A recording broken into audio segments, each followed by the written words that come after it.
Channel में आप सभी का स्वागत है। आज मृत्यु विषय पर बात करेंगे। यदि जन्म है तो मृत्यु भी है। मृत्यु संसार का शाश्वत सत्य है। महर्षि वाल्मीकि ने कहा है, मृत्यु जीवन के साथ ही चलती है, वह जीवन के साथ ही बैठती हैं और सुदूरवर्ती रथ पर भी जीवन के साथ साथ जाकर साथ ही लौट जाती हैं।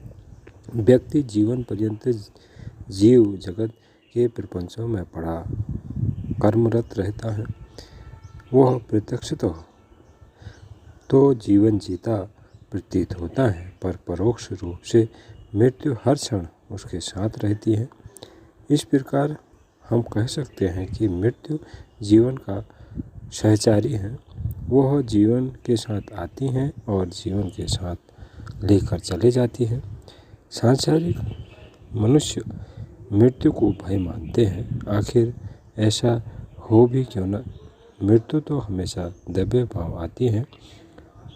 वह कोई चेतावनी नहीं देती, बल्कि चुपचाप आकर अपने पंजे में जीवन को जकड़ लेती है। उस पर किसी का जोर नहीं चलता। ठीक वैसे ही जैसे कोई बिल्ली जब दबे पांव आकर चूहे को दबोच देती है, तब बिल्ली द्वारा दबोचा गया चूहे को कोई जोर नहीं चलता, न ही उसके साथियों का या बंधु बांधवों का कोई जोर चलता है। कुछ लोग इसलिए मृत्यु को क्रूर कहते हैं। भगवान बुद्ध जन्म मरण को दुख मानते हैं। दार्शनिक और आध्यात्मिक दृष्टि से वह इस दुख से निवृत्ति का मार्ग सुझाते हैं।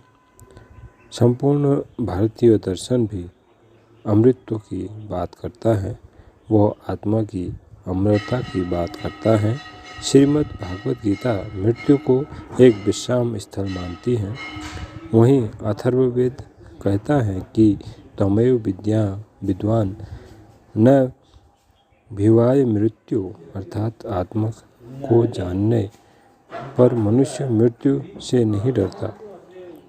इस प्रकार आत्मा की अमरता में विश्वास करने वाला भारतीय दर्शन सामान्यतः मृत्यु में भौतिक शरीर के नाश की बात करता है।